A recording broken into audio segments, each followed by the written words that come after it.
that for, Eagle? Well, there's a right up, I guess. They can go back to the and rust out. By 1966, the skies over Southeast Asia had become the arena for one of the most intense aerial campaigns in human history. Operation Rolling Thunder was conceived to cripple the enemy's war machine and halt the flow of supplies, but it quickly evolved into a brutal test of endurance. At the tip of the American spear was the Republic F-105 Thunderchief, an aircraft that carried the overwhelming burden of the bombing strikes. It was a remarkably complicated weapon system, demanding 40 man-hours of agonizing maintenance on the ground to secure a single hour of flight.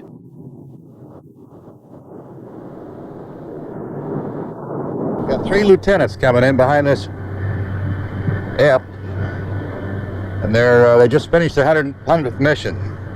Actually, they got cycled through to go back up to rescue one of our other pilots that was shot down earlier. For the men flying these massive fighter bombers, the mathematics of survival were stark. The military promised a ticket home for any pilot who can survive 100 missions over the hostile north. Reaching that milestone was an outstanding achievement, a feat that tested the absolute limits of human courage. The primary enemy was not just the anti-aircraft fire, but the relentless, bone-deep fatigue that settled over the squadrons. Yet morale remained unshakable. These professionals launched day and night, pushing their heavily loaded machines to the absolute edge.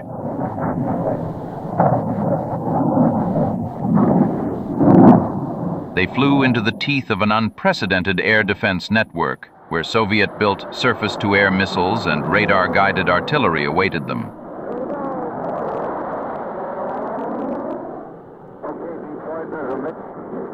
Every takeoff was a roll of the dice. Strapping into the cockpit meant wearing a heavy flak jacket and carrying a vest packed with survival gear, flares, a weapon, a compass, and the all-important emergency beeper. They were ordinary men thrust into an extraordinary crucible, flying headlong into the fire, armed with nothing but their machines, their training, and an unbreakable devotion to one another.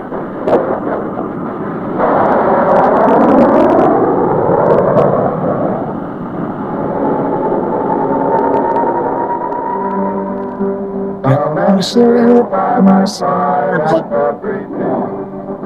We will sit the tables of peace. And we'll head for the Great River Valley. Every day I'll be fighting clean. To the valley he said you are flying, with no thought of a thing to be earned. Till jump to the valley, and the number have every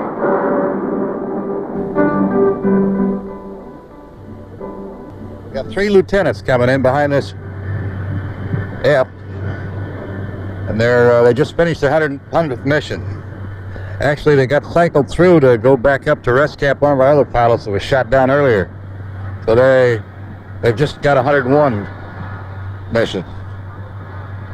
And we're real proud of them because, first of all, not many lieutenants fly the 105. And secondly, to get 100 missions in it is outstanding, we think. So we're going to meet them here at the end of the runway and take them on up to the parking space, give them a bottle of champagne, and I imagine they're 3 happy boys.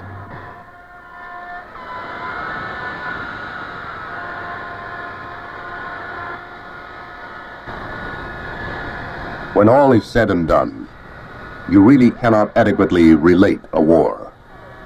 War is too potent, too personal. War is living and laughing and crying and dying.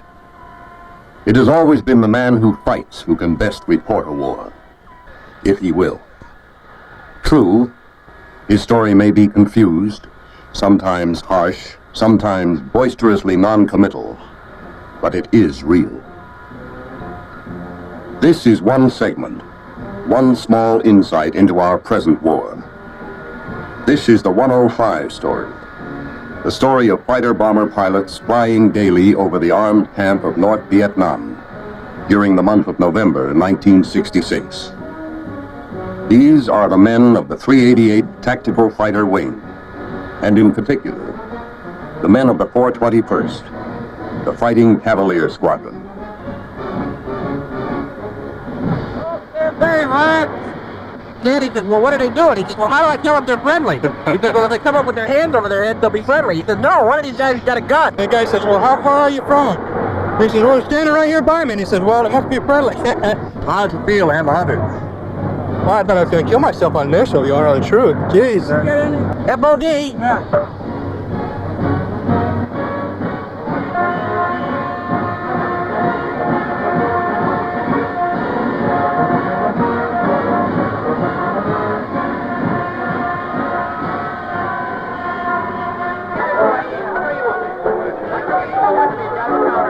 Ned?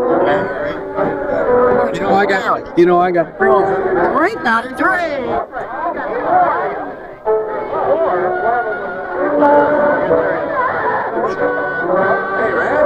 Punch that ringing bell, I get. Thanks, Dad.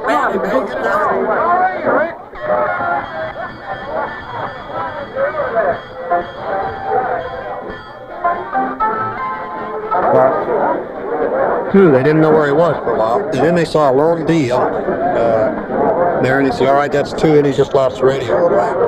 I'm going to be an instructor pilot. T-38's Williams Air Force Base, Arizona.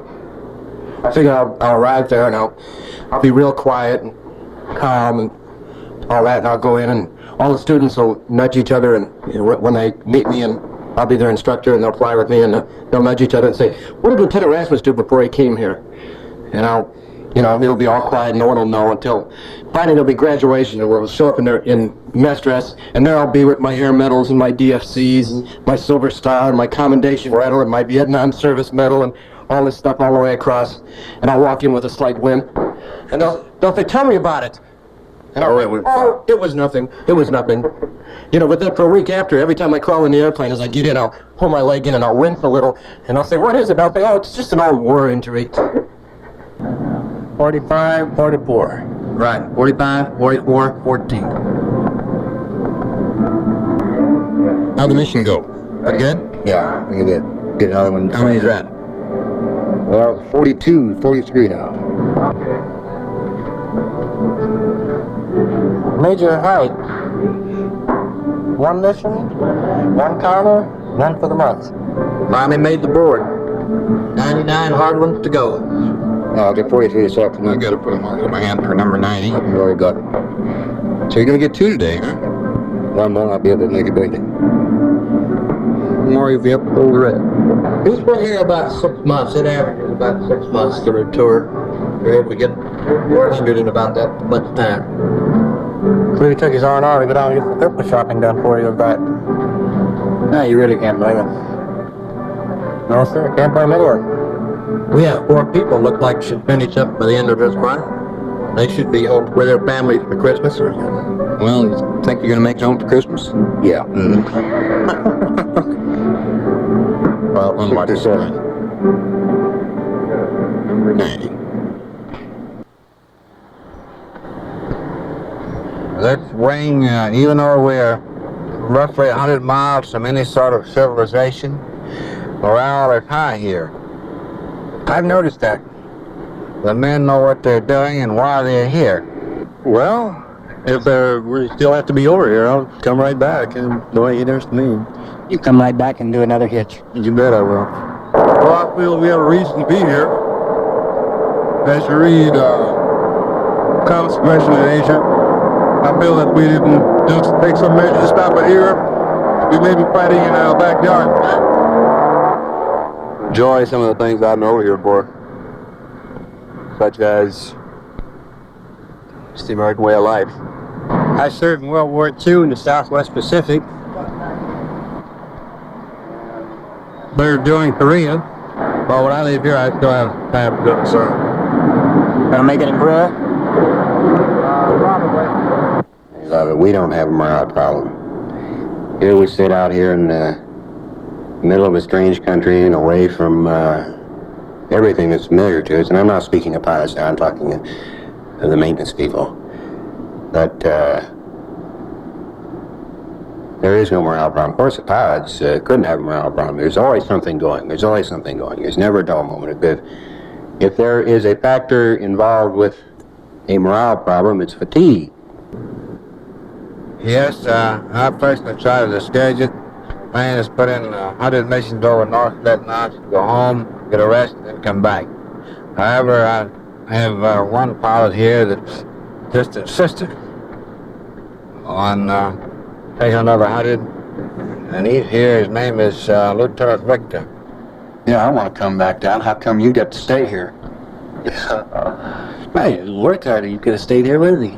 Yeah, Mommy wouldn't have had any part to do with that. Yeah, okay, there's the deal, you know. You're married, and let's face it, you know, if you like somebody well enough to be married with them, God, you don't want to be wait from them for a year or 8 months or anything like that. How are you going to explain to a wife that you put in for a concurrent tour, you know, that you're going to take flying over her? It wouldn't happen. You know, like, wait, it's like, here to do with you. Nah, that's why I'm sticking around, you know. I'm bachelor, I got nothing going for me back in the States, and the flying's good. You don't have all the little nitpicking rules and regulations that you have to put up with in the city. We did 2 months ago. Yeah. It's still a lot better than it is back there now. But I just, you know, I enjoy it. And it's the kind of deal like everybody says, yeah, I'm waving a flag, but I'm not. But at the same time, you know, where are you gonna stop it at, you know? Where's communism? Are you gonna wait her in the Philippines, or in Australia, or San Francisco, or Des Moines, Iowa? You know, you just stop it here, or wait till somewhere later on. I don't think most of the people think about that. And like me, you know, what happens, you know, if I get shot down? Too mean. They'd never get me anyway. But Hey, at least you were pretty mean till you shaved your mustache. yeah, I couldn't stand that anymore. Our bombing objectives, I believe, can be very distinctly divided into 2 phases. Our interdiction program, conducted in the southern portion of North Vietnam in an attempt to deny movement of the enemy into South Vietnam, and our strategic, if you will, objectives in the northern portion of North Vietnam in terms of attacking principal lines of communications, the Northeast and the Northwest railroads, which comprise the 2 most major railroads in North Vietnam, also POL installations and other military supply and storage areas located in the delta regions of North Vietnam.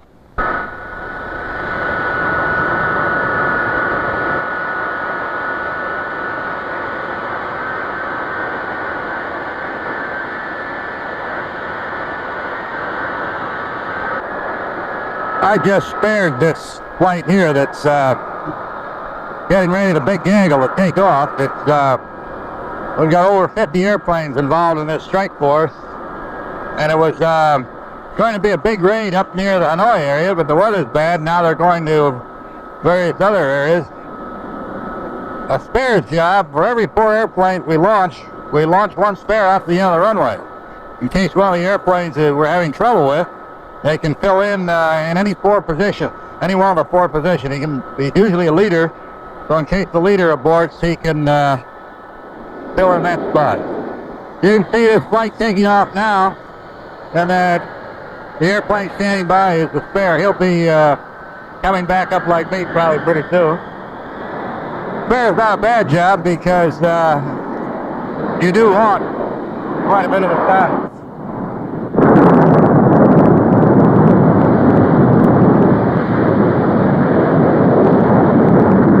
They like to fly and flight before. That's why we have a spare out there, because if we didn't, we'd never get another airplane up in time.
$2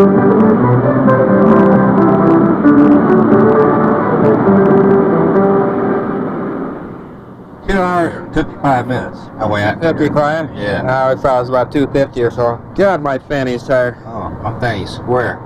I didn't see you black on that car. As I rolled in, I thought I saw something funny down there. I didn't see it.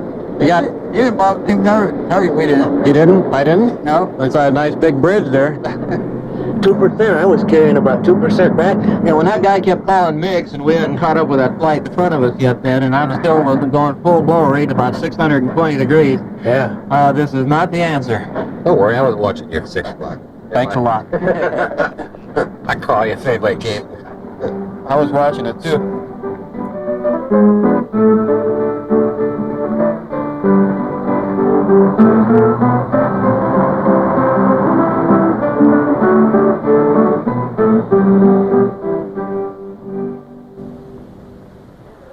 Well, that's when I was on my run, that's where I saw all the sparking coming from. All the bright flashes were coming from right around where you dropped your bombs.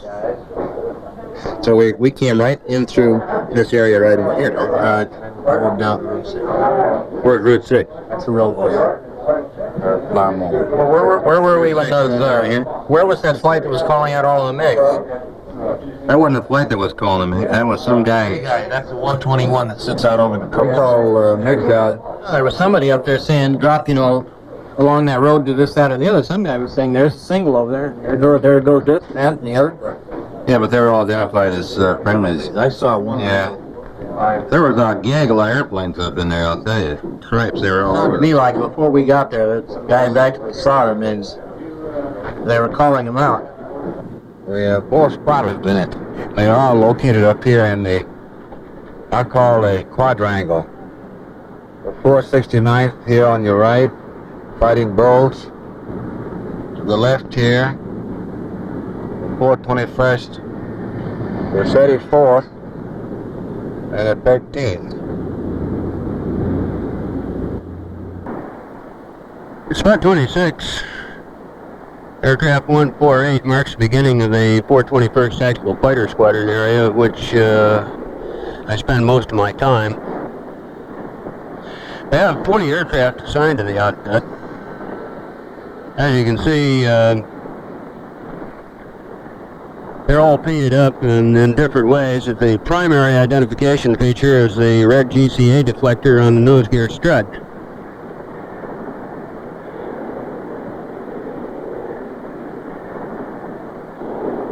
As a matter of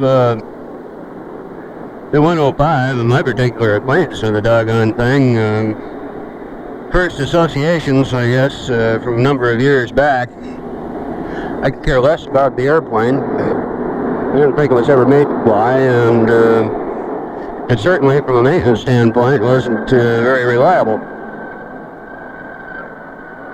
Southeast Asia has changed my mind. On the left here is H. That's ground support equipment. We have about 300 pieces of it here, and it's worth $6 million. The 105 is a very complicated weapon system. It's got radar, gun sights, electronics, all sorts of complicated electronic equipment in it. And this equipment here supports the operation of the 105.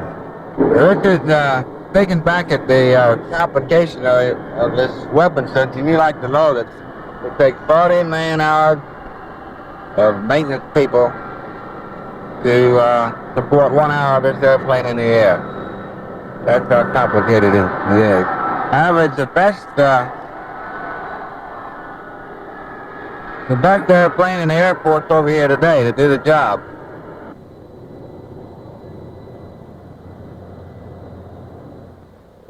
This flight line at night is a pretty active place.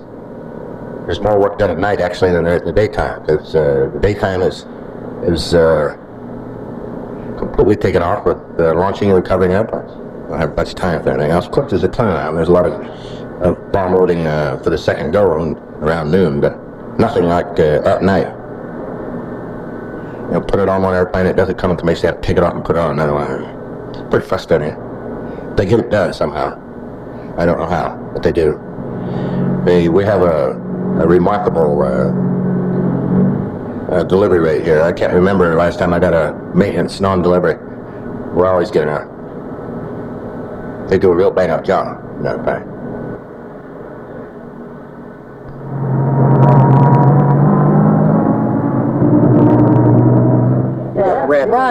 He sure does. What is that? Is that a new grunt we haven't fluttered? Right. They said sport shirts, not sporty shirts. Over there, probably. In your front? You know what? Oh, thank you. Oh, I'll be honest. No wonder I didn't get no mail. I probably go around and taking my tanker. Who's that? And? This is my sister. Oh, good night. You never write to me unless I go to combat. I would make Sylvia. I no care. My love waits there. In San Francisco,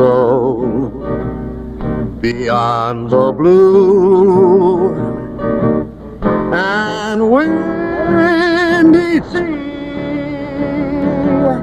when I come home to you, San Francisco, your golden sun will shine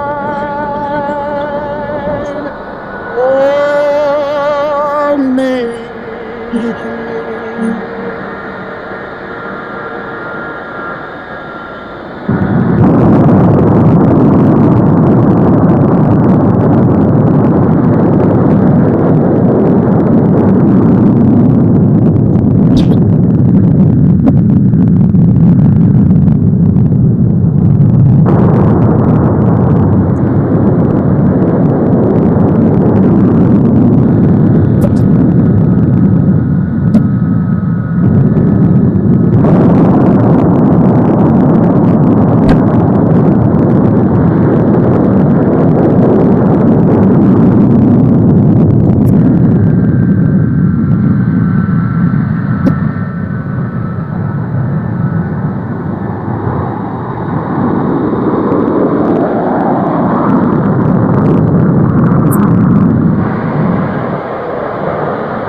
One thing that happened at the tanker that everybody remembers the most, that's where the adrenaline starts to pump.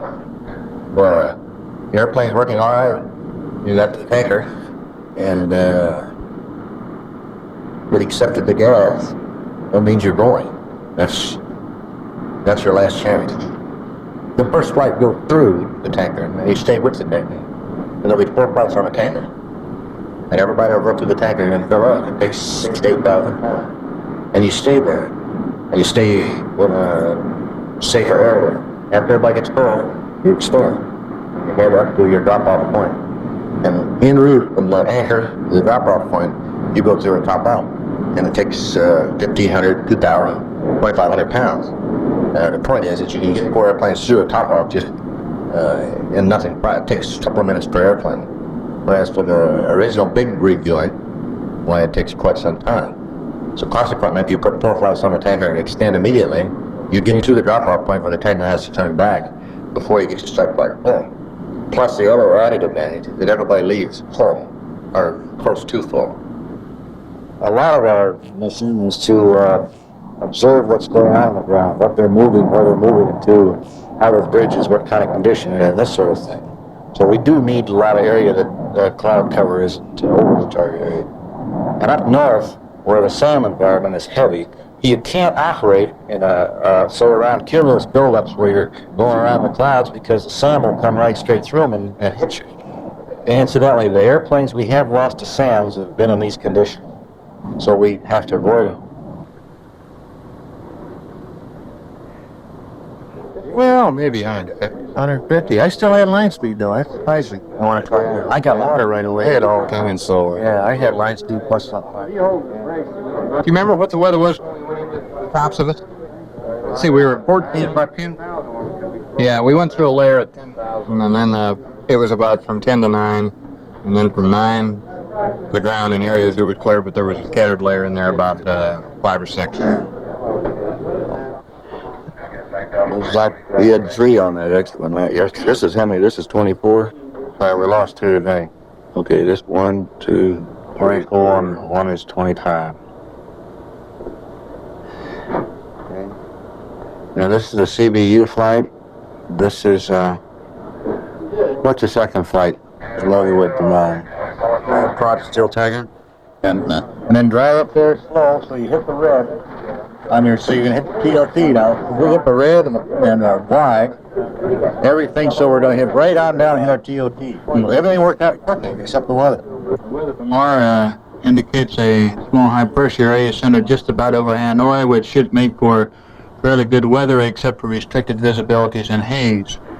Part to this one is going to be the weather on Frederick's tomorrow, the last 5 minutes into the target. Just that weather just to the northwest and west is going to be the real pretty boy. But we'll do it the same way. Yeah, if everything works the same way tomorrow, we'll get the weather breaks, you know. Then we'll wait a little bit. Sir, tomorrow's target is the Yen Ben Railroad. It's the largest railroad in all of North Vietnam. Function is to control all the traffic coming in from the Northeast Railroad and the Northwest Railroad into Hanoi. It then controls all traffic going south. It's located 5 nautical miles north of Hanoi. Its defenses include a heavy concentration of AAA, and there are 26 known SAM sites in the area. Roscoe was brought here by a pilot from Kadena, who was temporarily assigned to the wing. When the pilot was shot down up north, Roscoe sort of became everybody's dog, the only dog allowed on base. Now Roscoe's a free agent and goes everywhere, sort of a tramp with a big heart. But lots of guys, for instance, don't feel right unless he's sitting there in a commander's chair during the mission briefing. They say if he sleeps, it's going to be an easy mission. If his ears perk up, watch out. The winds there from the surface to 5,000 feet along the coast are going to run about 25 knots out of the northeast. Did have an aircraft report right over the mountain there. He says this morning, just about at McGeer Pass at 5,000 feet, you had a wind of 030 at 40 knots. Nobody dare say anything against 105. And then you hear stories and wild tales and so forth. And boy, I've learned to love this old bird. It really does the job. Now, there's not another airplane that we've got that can do it this well. It's used as much as they can be used, and very successfully. Very successfully. Pilots love the airplane. They love the speed and the power, and you will get there and get you out. We hear an awful lot about surface-to-air missiles. They're called SAMs, or referred to as SA-2s. This is a picture of an SA-2 site situated in the immediate Hanoi area. A close-up of this particular target would look something like this. Very clearly, you can observe the presence of SA-2 missiles. And in this area, we find the radar band which controls the firing of the missiles and also tracks the aircraft along with providing guidance to the SA-2 missile. Our pilots are constantly faced in flying into North Vietnam with missile firings along with extremely heavy anti-aircraft. I kind of call it the dry throat mission myself. Usually I come outbound from the target and I'm just kind of sucking that water bottle dry throat. But the only thing I can really say about the Hanoi area is about time you start coming out the tanker on the way up there, you begin getting butterflies and in your stomach naturally, and then you begin settling down to the task at hand of navigating and finding your way up there, and then once you arrive in the area, you're generally pretty busy, and although at times you're pretty scared when you have to roll in on something up there, especially when you look down and you see nothing but a black cloud or a white cloud down below you. It's about as scary a mission as I've ever been on. I think it tries you to just about the maximum on the missions. If you can get between a ridge between you and that radar site, they can't guide a missile at you. It's just when you get down in the delta in the flatlands, that 30-mile ring around the city of Hanoi is a bear. Because it's flat, you have no protection, and I don't know how true it is. Say it's the most heavily defended place in the history of air warfare. I've been there and I believe it. Everybody wear your flag belt today, guys.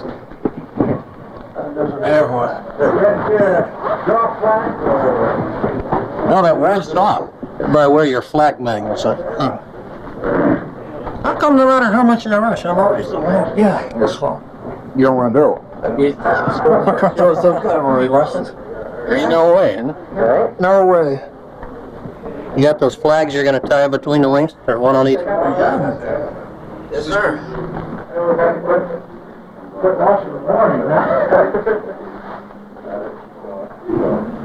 First of all, we have of us is the radio, which is the most important item we have. Our second item, I would say, is flares. The third is your weapon. You have the compass and the mirror for signaling and find direction. The most important one, upon blow out, is the beeper. I hear yours, too. Yeah.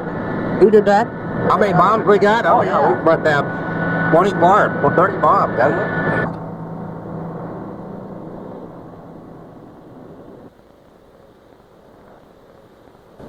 Who belongs to this one? 148.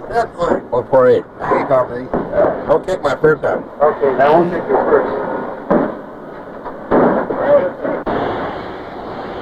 We're going way up. Way up north.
flows on the sand retreat. Overflying high through the valley. On the way to the dark will be done. Flying high down in the valley. You do. Flows on the trail of each one.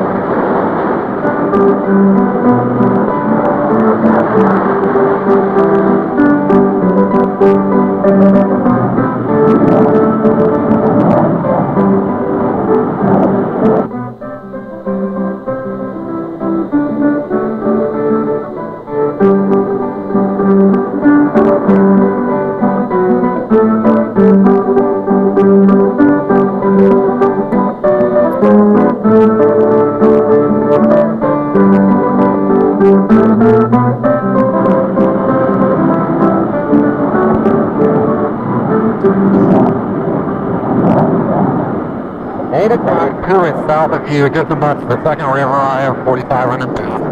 Roger, I'm gonna hold 240 here till we get the red. We're just crossing the river now, field. Red limit, but 840.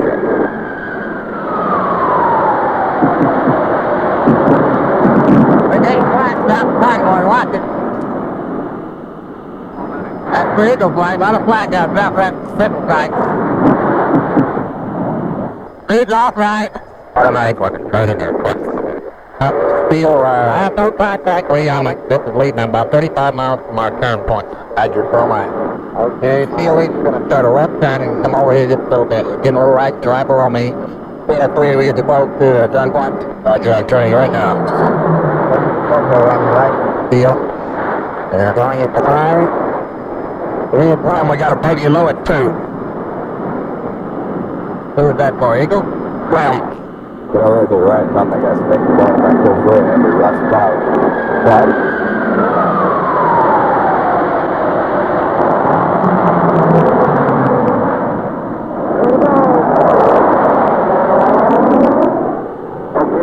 There's a lake going, turning south there. Roger, I'm going that left off right. I see him loud and clear. He's good. We got legs right under. Roger, let's go get it.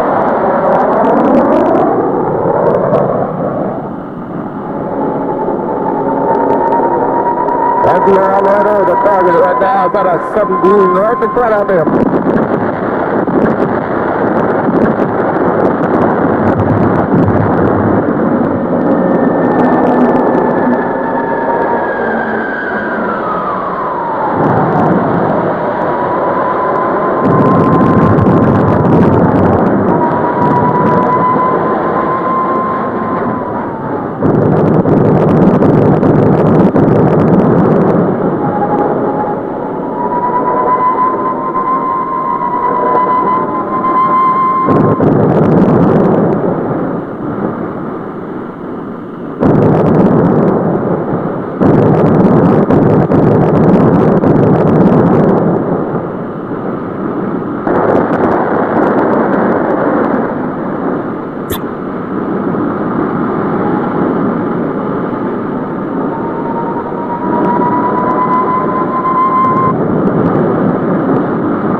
Roger, I'll mix it up with 3-4 minutes. Okay, I'll be back. Let's go back, Detroit. Right here, the 2, staying at look like 105, got it 9 o'clock time, okay. Okay, this is Banjo, got a contact down at the target area. Pull up about 10 degrees and try to point. Let me see, get me right up. Okay, keep coming left. Okay. A little out now, he's gone.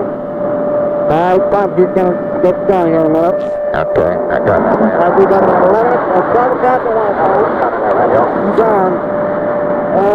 Line, take it down, right. This is Banjo, we just need a line, take it down, troops. Which way now, then? 11 o'clock. Okay, this is line, 11 o'clock. We can take it down.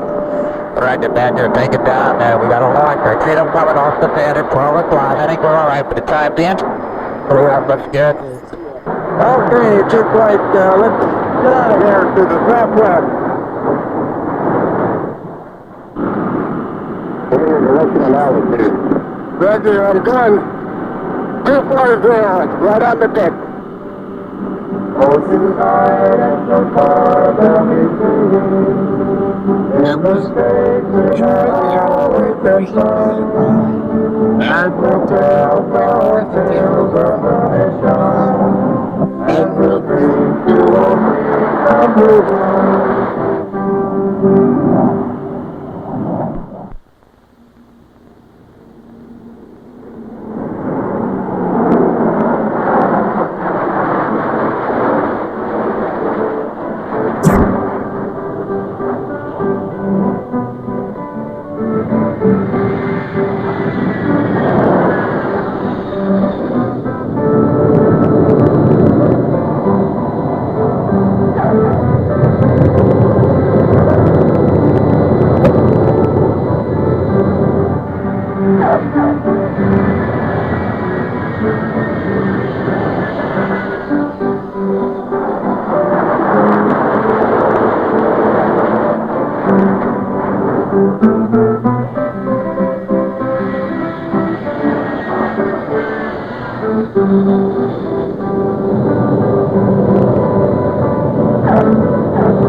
Mr. McGurk. They're three and they're shooting at us too. I'll sit right up on that hill, right from the west side of the... If you're to the top of that hill, you'd have nailed them. You know, when you said let him go, I just pushed. And then I went out. Gee, that was too high. It's about 6,500 feet. I had 55 or something set on me. I think it was shorter than hell. Well, I didn't mean go ahead and push. I meant, you know, you take that hill on your left right there and hit that one. All right. There's another one out of the way. Got another one, that's it. 51. 51 there. Watch the rhythm. You know, part of the problem is everybody sits around, they go up and they get those keel rolled up and that keel rolled up. Everybody wants to get a good sight. Oh, that's the only thing you're in. That's right. So guy walked in, he said, well, I just got here, put me on that, you know. Okay, look, I was up there 6 times and haven't hit that because there's nothing to hit. Now I got a chance to hit. How about a little B-glove? And who's going to win the argument, you know? Hey, you gotta give him a try at the wrong Well, that's right. We've been very successful here in taking pilots from SAT, ABC, training command, as long as they go through one of their tactical schools, and a lot of 105 through the attack air command back in the States and receive roughly 70 hours in the 105. They do a good job here. Of course, we don't start them out as flight leaders. They start either in the number 2 or 4 position, and they set their own rate of progress. Well, how'd it feel? It's quite a flight. Yeah, well, after not flying for a couple months, it don't feel good. Ed, we talk about it a little bit. Sure. Did you understand what we were trying to do when he was doing the recce? How he was going back and forth on the road and standing inside? That wasn't really what I was doing. He was too close. You said, oh, you mean when I was, when you were wrecking the road? Yeah, I was flying. I was trying to fly a wing. Sort of like this one. Yeah, well, he was leading. Well, no, you just press on. I'll stay away from you. Yeah, there's no problem. But you see the position that you want. You don't want to get down like this because you get in a flat. You stay up like this, and then when he disappears, you try to go high on him. Then when he reverses, he look up. Every time you look out, you look right down there and see your wingman. That's what you want to do. When you go to the outside, you don't want to get too high because if he turns into you, that's what happened to me that one time. He turned into me and I was high and I got no place to go. Don't get too high and don't get too low. When you get too low, if they shoot at him and you're lower, they'll probably hit you. But at the same time, if you get too high, if he turns into you, just like that says, you get it blocked out. I've told you how complicated the weapon system is, so it only can be effectively operated and utilized against the enemy by two professionals. And our pilots are professional pilots. We do have a few youngsters out of the training school, but most of our pilots have been in the Air Force 10 to 12 years or longer. And in fact, we have some grandfathers here that are fighting this war. The rendezvous at 1350. We drop out here at 1810, right? Well, we'll have enough fuel after leaving that tanker to make 3 or 4 runs here. Let's look at this crowd. All right. My best day was the 5th of July when I attacked and destroyed 4 SAM sites in one 25-minute mission. And this came about because in escorting the strike flights, 2 SAM sites came up on our way in. We had to attack these boys to turn them off the air to get into the target area. While in the target area, another SAM site came up, threatening the strike force, and of course we attacked and got him. And then on the way back out, another SAM site came up to block our exit out of the target area, which was about 15 or 20 miles north of Hanoi. And we only had 1 part of rockets and 20-millimeter cannon ammunition remaining. But he fired 2 SAMs at us, and we managed to acquire him visually and put the rockets on him and machine gun him out of commission. This was the best day I've had, and I don't care to go through another one of those. A little too much for an old man. Ain't no way.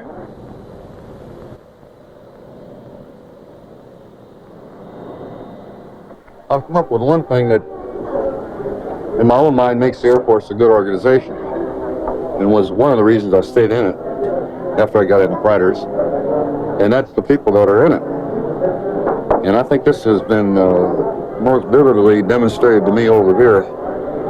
I don't think you can get more diversified type of an organization than people with diversified backgrounds. We have some old heads from Korea, some young heads from the academy, and we got the world's greatest B-52 fighter pilot over there, Bob Loken, and a few other people from SAC, ADC, and 12th Air Force headquarters, and things like that. And we made a pretty good organization. I think we kind of put a squadron, if we could tell it to the world, we put it on the map. And I'm very happy to have served with each and every one of you troops.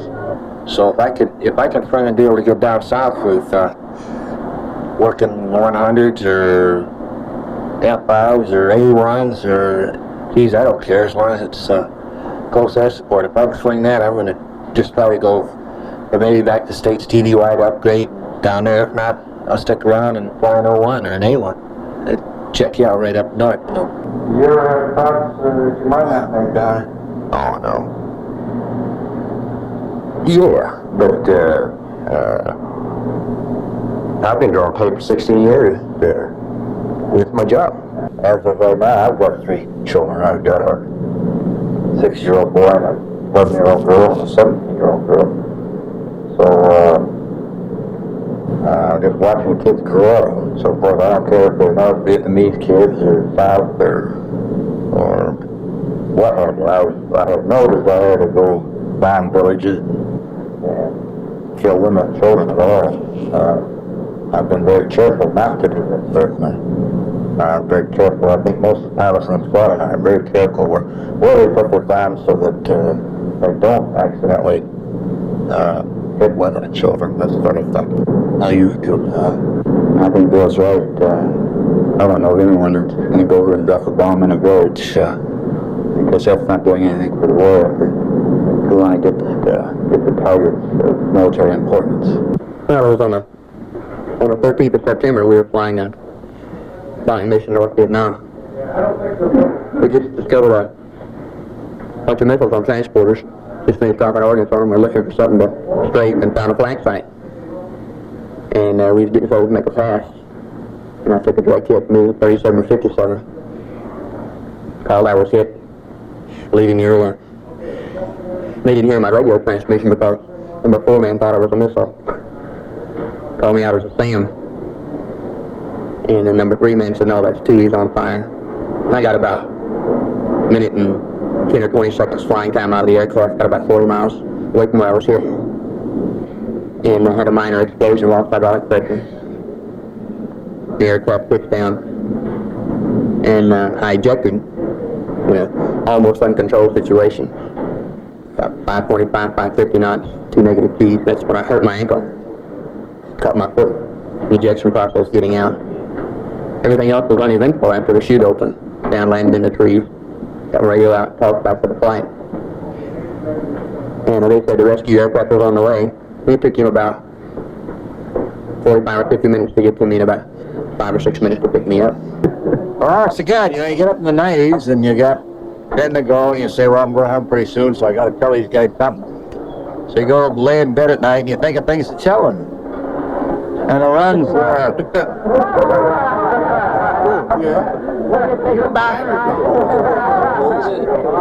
And wait a minute.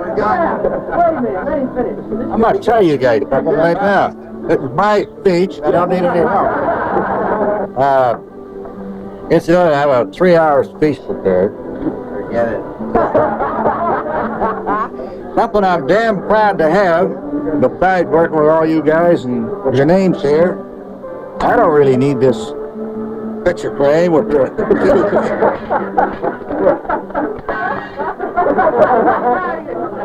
What's the name? I'm going to remember you guys.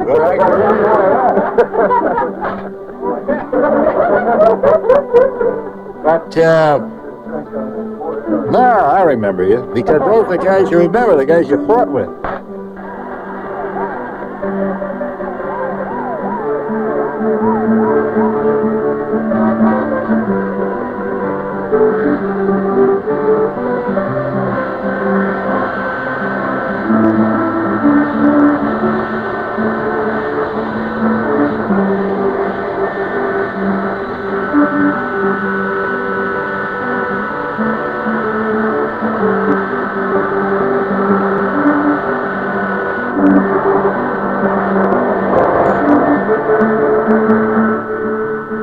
This has been the story of fighter-bomber pilots at Korat Air Base, Thailand. For the flyer, living the hell over Hanoi, facing up to the odds, there is the simple yet poignant phrase, there ain't no way, there ain't no way, there ain't no way. But there comes the day for most, when the job is done. I won't even say to the rest of the guys, no, there's no way, because there is a way. Major D is scheduling there. There's a way. Oh boy, there is a way. There is a way. That's difficult to smile that morning. Be down there, huh? Yes.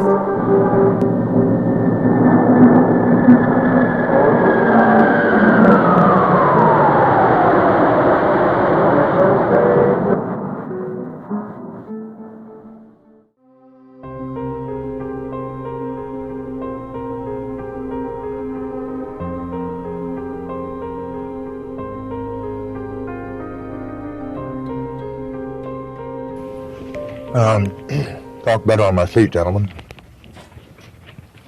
I, frankly rather deplore being here as an individual who gained some, frankly, unwanted notoriety this past year. Naturally, gentlemen, I'm quite proud of personal achievements, as any man would be in combat. my deepest feeling is one of pride. And it's pride in the fine young Americans that it was my honor to command.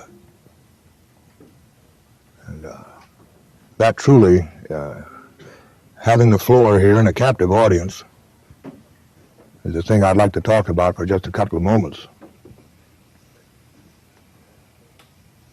I commanded the 8th TAC Fighter Wing at a base in Thailand called Ubon. On the base, I had some 3,500, 4,000, I never could count them all, young Americans.